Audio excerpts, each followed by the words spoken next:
नमस्कार और स्वागत है। तो आज हम एक बहुत ही दिलचस्प स्रोत पर बात करने जा रहे हैं जिसका नाम है the divine architecture of the universe. नमस्कार। और इसका जो विषय है वो बहुत ही मौलिक है। अक्सर जब ईश्वर के अस्तित्व की बात होती है तो लोग कहते हैं अगर है तो दिखाओ। हाँ, एक ठोस सबूत मांगा जाता है। बिल्कुल, एक भौतिक सबूत। लेकिन क्या हर चीज का सबूत एक ही तरह से मिल सकता है? तो आज की हमारी इस गहरी पड़ताल का मिशन यही है।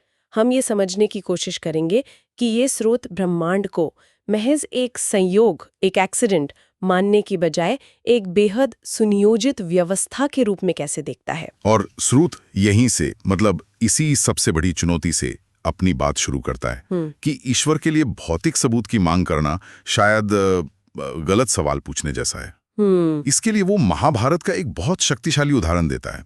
जब कृष्ण ने अर्जुन को अपना विराट रूप दिखाया तो अर्जुन उसे अपनी सामान्य आंखों से देख ही ले पाए। उन्हें दिव्य दृष्टि की जरूरत पड़ी थी। बिल्कुल, कृष्ण को उन्हें दिव्य दृष्टि देनी पड़ी। और दिलचस्प बात यह है कि हस्तिनापुर की सभा में मौजूद बाकी लोग, धृतराष्ट्र और संजय, वो सब उस रूप को नहीं देख पाए, जबकि वो उसी जगह पर थे। ओह, इसका मतलब साफ है कि हमारी इंद्रियों की, हमारी इन आंखों की एक सीमा है। हर सत्य इन आंखों से नहीं देखा जा सकता। सही बात है। और इस बात को और आसानी से समझाने के लिए स्रोत में कुछ सरल उदाहरण भी हैं। जैसे मान लीजिए किसी ऐसे व्यक्ति को आइसक्रीम के बारे में बताना है जिसने उसे कभी चखा ही नहीं, तो हम क्या करेंगे? हाँ, कैसे समझाएंगे? उसके गुण ही बताएंगे, है ना, कि वो मीठी होती है, ठंडी होती है, मुंह में घुल जाती है। उसके लक्षणों से ही उसका परिचय कराएंगे। बिल्कुल। या फिर हवा का उदाहरण लें।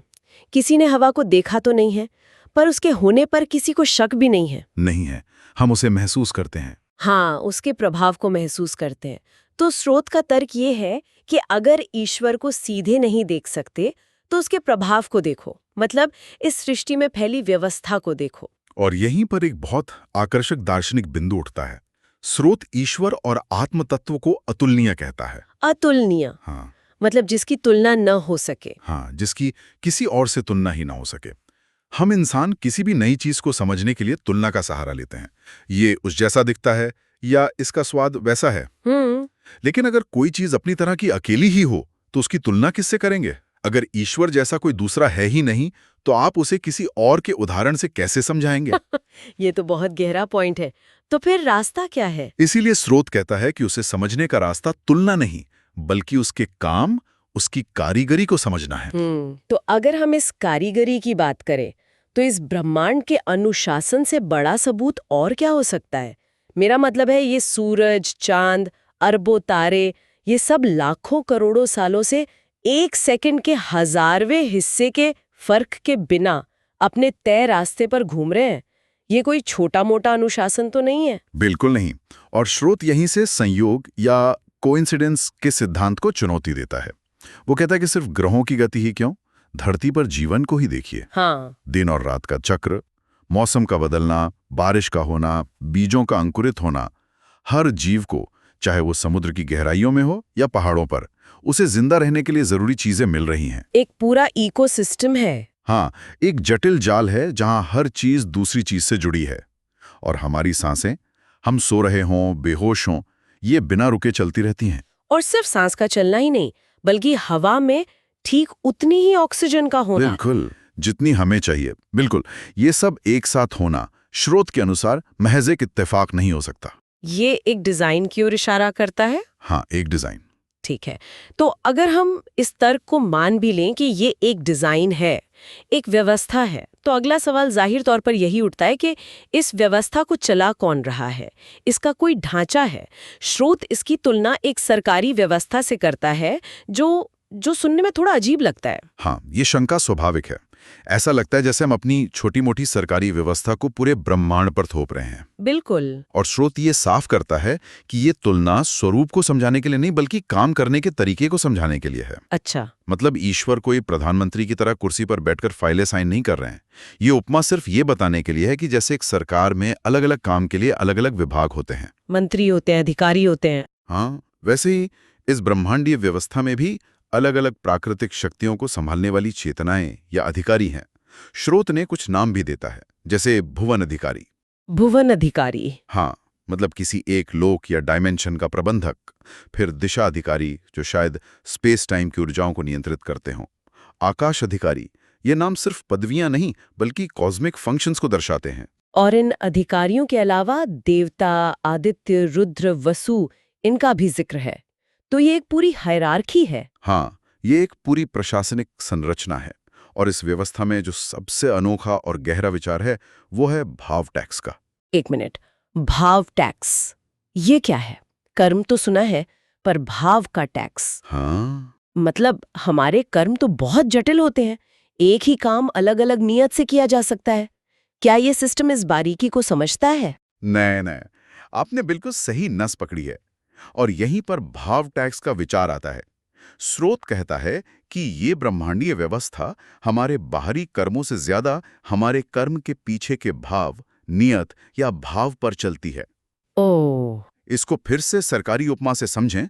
जब हम बिजली का बिल भरते हैं तो ऊर्जा मंत्री खुद रसीद देने नहीं आता। नहीं, एक सिस्टम है। एक सिस्टम है जो हमारे भुगतान को दर्ज कर लेता है। उसी तरह यह व्यवस्था हमारे हर कर्म के पीछे के भाव को दर्ज करती है।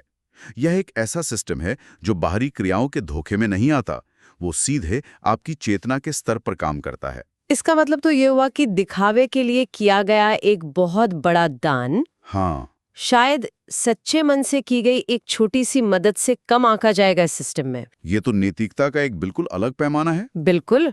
और इसी भाव टैक्स के आधार पर हर जीवात्मा की प्रारब्ध की अकाउंट बुक अपडेट होती रहती है।